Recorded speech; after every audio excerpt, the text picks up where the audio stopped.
بلکہ ہماری تمنا تو یہی ہوتی ہے کہ ہم یہیں گڑے رہ جائیں اور روح ہماری نکل جائے.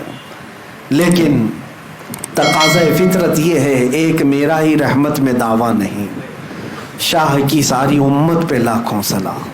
لاکھوں لوگ وہاں پر منتظر ہیں میرے آقا کی ایک دید کے، ایک طلب کے. ہم سلام کر کے صرف آگے بڑھ ہی جاتے ہیں اور اس تمنا سے جھالیوں کے سامنے سے گزرتے ہیں کہ ضروری نہیں کہ یہاں کھڑے ہو کر کے ہی سنائیں تو سنیں گے. میرے آقا کا مقام تو یہ ہے کہ دور و نزدیک کے سننے والے وہ کان لالے کرامت پہ لاکھوں سلام.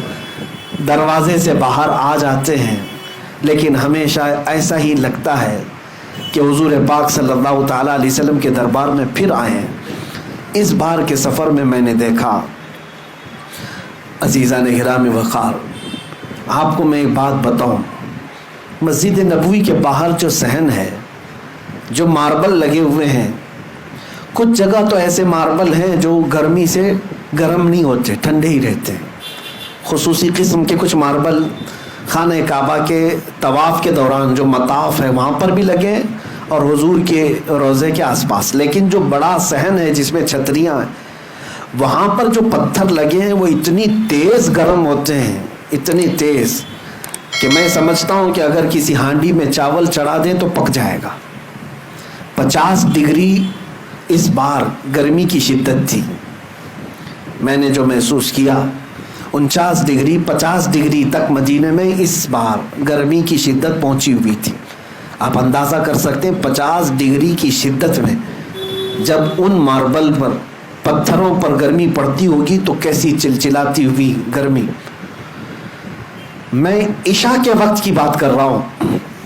عشاء کے وقت چپل ہم دور نکال دیا کرتے، پیدل چل کر کے تھوڑی دور ہمیں جانا تھا. اتنی دیر میں ہی ہمارے تلووں کے اندر پورے عجیب سی گرمی ایسی لگی کہ بعد میں دیکھا، محسوس کیا. میرے عزیزوں، میں یہ شکایت کے طور پر نہیں کہہ رہا ہوں، صرف یہ بتا رہا ہوں کہ پتھر کتنے گرم ہوتے ہیں. رات کے وقت جب اتنے گرم تھے. اب میں حقیقی بات بتانا چاہتا ہوں. ظہر کے وقت میں نے دیکھا، جانے کی ہمت نہیں تھی، دور کھڑے تھے جنت البقیع کے پاس.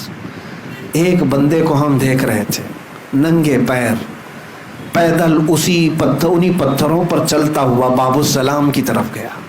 کسی اور کے چلنے کی ہمت بھی نہیں ہے بغیر چپل کے. گیا باب السلام میں اندر داخل ہوا، سلامی پیش کیا. وہاں سے جلدی نکال دیتے ہیں پولیس والے، سلام کرو نکل جاؤ. نکل آیا. باہر آنا ایسا ہے کہ پیر رکھو تو چیخ نکل جائے گی تمہاری.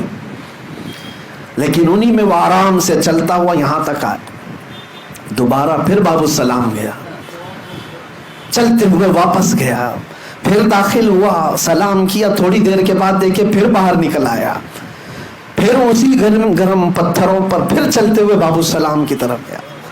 کافی دیر تک دیکھتا رہا، نہ جانے وہ کب تک اس طرح ادھر سے جاتا تھا، سلام کر کے پھر آتا تھا، پھر انہی پتھروں پر. میں نے محسوس کیا کہ اگر 2 منٹ کوئی اس پتھر پر چلے تو اس کے نیچے، پیروں کے نیچے جل جائے گا، آبلے پڑ جائیں گے. لیکن گھنٹوں وہ بندہ چلتا رہا صرف حضور کو سلام پیش کرنے کے لیے.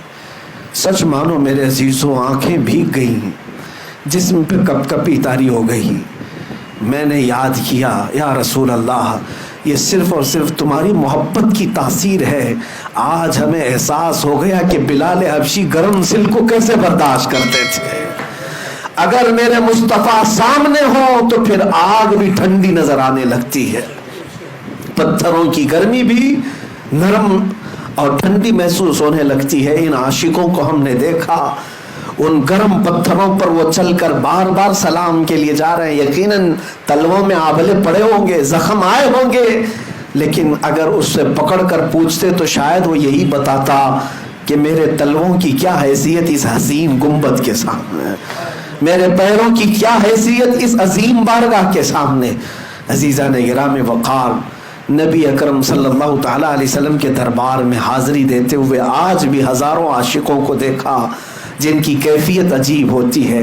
ہم یہ نہیں جانتے کہ وہاں کون کس حالت میں آتا ہے، کون کس حالت میں آتا ہے. ایک بڑے بزرگ لاہور کے رہنے والے، ان کے مرید حج پہ جا رہے تھے تو انہوں نے اپنے پیر و مرشد سے اجازت لی. مرشد گرامی نے کہا کہ بیٹا حج پر جانا، پھر مدینے جب جانا تو خیال رکھنا کہ ہر چیز کا ادب کرنا، چاہے وہاں کے جانور بھی کیوں نہ ہو، جانوروں کا بھی ادب ملحوظ رکھنا. وہ مرید، سچا مرید، حج سے فراغت کے بعد مدینے حاضری کے لیے گیا. مدینہ طیبہ، یہ اس زمانے کی بات، آج سے 700-800 سال پہلے. مدینہ طیبہ کی حاضری کے بعد چھوٹی چھوٹی گلیاں تھی، رات کا وقت تھا، نکل رہا تھا. ایک کتا سویا ہوا تھا، اس کتے پر پیر پڑ گیا اس مرید کا. اچانک پیر پڑا، جان بوجھ کر کے نہیں. کتا چیختا چلاتا ہوا، اپنا بچاتا ہوا نکل گیا.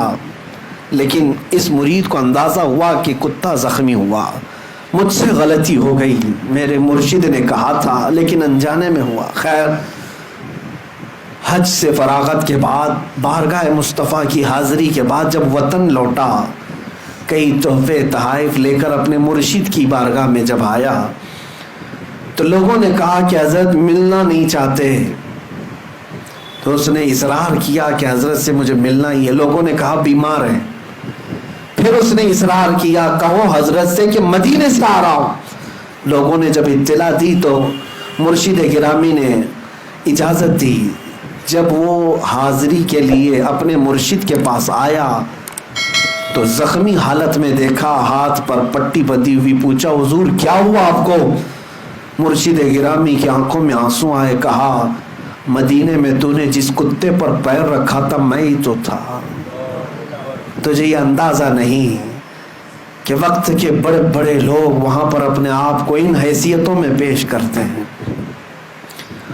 اسی لیے ہم تمنا یہی کرتے ہیں کہ یا رب ہم کو اتنا مقام دے دے کہ لوگ ہمیں مصطفیٰ کے دربار کا کتا کہیں، سگانے کوئے مصطفیٰ ہمیں کہیں. اعلیٰ حضرت فاضل بریلوی رضی اللہ تعالیٰ عنہ یہ دعا بھی کیا کرتے تھے اور فخر سے بھی کہتے تھے، میں رسول پاک صلی اللہ علیہ وسلم کے دروازے کے باہر بیٹھنے والے دربانوں کا کتا ہوں. عزیزان گرامی، اس مقام بلند و بالا کی جتنی بھی میں تعریف کروں یا جتنا بیان کروں وہ بیان سے باہر ہے. اور آپ کو اندازہ ہے ہماری زندگی کا اب ایک ہی مقصد، آپ سب کا بھی یہی مقصد ہے کہ جئیں گے تو میرے مصطفیٰ کی عزت کے لیے جئیں گے. اگر ان کی عزت سلامت ہے تو سب کچھ سلامت ہے، اگر ان کی محبت ہمارے ساتھ باقی ہے تو سب کچھ باقی ہے، اور اگر یہ نکل گئی تو ہمارے پاس کچھ بھی نہیں ہے. اسی لیے بلے شاہ میاں رحمۃ اللہ علیہ فرمایا کرتے تھے، جس دل میں حضور کی محبت نہیں ہوتی اس دل میں کتے رہتے ہیں، دنیا کے کتے ہیں، خنزیر ہوا کرتے ہیں. اس دل کو کبھی بھی اس محبت سے خالی مت کرنا. آج کے بعد تمنا یہی رکھو، حاجی جائے یا حاجی آئے تمہاری آنکھیں بھیگ جانا چاہیے. اس لیے میں نہیں کہہ رہا کہ میری عزت کریں، اس لیے کہ اس عظیم مقام کو دیکھ کر کے آ رہا ہے جس پر جبرائیل امین کی پہرہ داری ہوا کرتی ہے. اس عظیم دربار سے یہ لوٹ کر کے آ رہا ہے جہاں پر صبح 70,000 فرشتے سلامی کے لیے آتے ہیں تو شام کو 70,000 فرشتے سلامی کے لیے آتے ہیں. وہ مقام جس کے متعلق فرمایا گیا ہے کہ وہ لحد جو مصطفیٰ کریم کے جسم سے لگی ہوئی مٹی ہے وہ عرش اعظم سے بھی افضل ہے، عرش اعظم سے بھی افضل ہے. نبی پاک صلی اللہ تعالیٰ علیہ وسلم کے دربار میں جینا میرے عزیزو یہ حقیقت میں جینا ہے.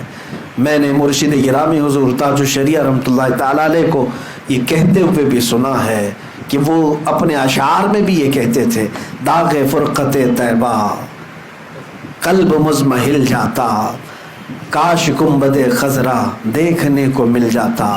انہی میں انہوں نے تمنا یہ کی ہے کہ اگر حضور کے دربار میں موت آ جائے تو اے لوگوں سمجھ لو حقیقت میں وہ زندگی مل گئی، زندگی مل گئی. یہاں کا جینا تو ہم دیکھ رہے ہیں، یہاں جی کر کے بھی موت کی طرح ہے، مردار کی طرح لوگ جیتے ہیں.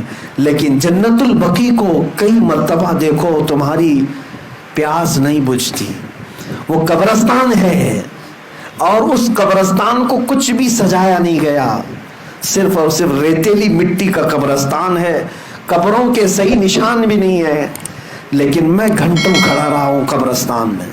جنت البقیع، سچ کہوں اللہ کی قسم میں کہتا ہوں، بڑے بڑے محلات سے زیادہ مجھے وہ خوبصورت نظر آتا ہے۔ کیوں؟ اس لیے کہ وہاں لیٹا ہوا ہر کوئی قبر میں اگر کچھ دیکھ رہا ہوگا تو اس ہرے گنبد کو دیکھ رہا ہوگا، سامنے ہی گنبد خضرا ہے۔ جتنوں کو بھی وہاں لٹایا جاتا ہے میرے مصطفیٰ کے پڑوس میں لٹایا جاتا ہے۔ میرے عزیزوں، بزرگوں نے فرمایا، ایک بندے نے سوال کیا تھا اپنے پیر و مرشد سے، حضور یہ تمنا کیوں کرتے ہیں کہ بزرگوں کے دیار میں ہمیں موت آ جائے، وہاں پر ہمارا دفن ہو جائے؟ ایسی محفل لگی ہوئی تھی، انہوں نے کہا بیٹھ جاؤ خاموش، میں بعد میں جواب دیتا ہوں۔ گرمی بہت تھی، آپ نے پنکھا منگوایا، فین منگوایا، گرمی بہت زیادہ تھی، محفل میں بہت سارے لوگ تھے، پنکھا لایا گیا، پنکھا لگایا گیا، جب پنکھا چلایا گیا ہوا بہت تیز آئی، ظاہر سی بات ہے حضرت کے لیے لایا گیا تھا پنکھا، لیکن سامنے جتنے تھے ان کو بھی ہوا لگ رہی تھی۔ اس مرید سے حضرت نے کہا یہ پنکھا کس کے لیے ہے؟ کہا یہ آپ کے لیے۔ کہا ہوا تو تجھے بھی لگ رہی ہے۔ کہا اسی لیے ہم تمنا کرتے ہیں بزرگوں کے دربار میں دفن ہونے کی کہ رحمتیں ان پر برس رہی ہوتی ہیں، چھینٹے ہم پر بھی پڑ جائیں گے۔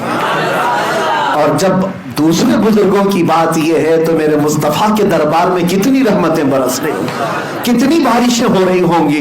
حضور کا دربار بھی ہے، صدیق اکبر بھی وہی ہیں، فاروق اعظم بھی وہی ہیں، عثمان غنی بھی اسی جنت البقیع میں ہیں، سیدہ کائنات فاطمہ الزہرا بھی اسی قبرستان میں ہیں، ماں عائشہ صدیقہ وہاں ہیں، حضور کی ساری ازواج مطہرات ہم سب کی مائیں وہاں پر ہیں، حضور کی پھوپھیاں وہاں پر ہیں، 10,000 کے قریب صحابہ وہاں پر موجود ہیں، 1,00,000 سے زیادہ تابعین اور اولیاء وہاں پر ہیں۔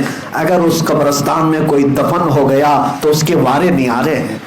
میرے عزیزوں کیا پوچھنا اس کے لیے، اس کے بارے نہیں آ رہے ہیں۔ اللہ کریم جب ہماری زندگی ختم ہونے کے قریب آئے تو ہم کو مدینے سے قریب کر دے، میرے مصطفیٰ کے دربار میں سلام پیش کرتے رہے، اور ادھر سے ملک الموت کی طرف سے روح قبض کرنے کا مولا حکم عطا فرمائے۔ دھوم سے مدینے میں جنازہ نکلے، میرے مصطفیٰ کے شہر کا کفن پہنے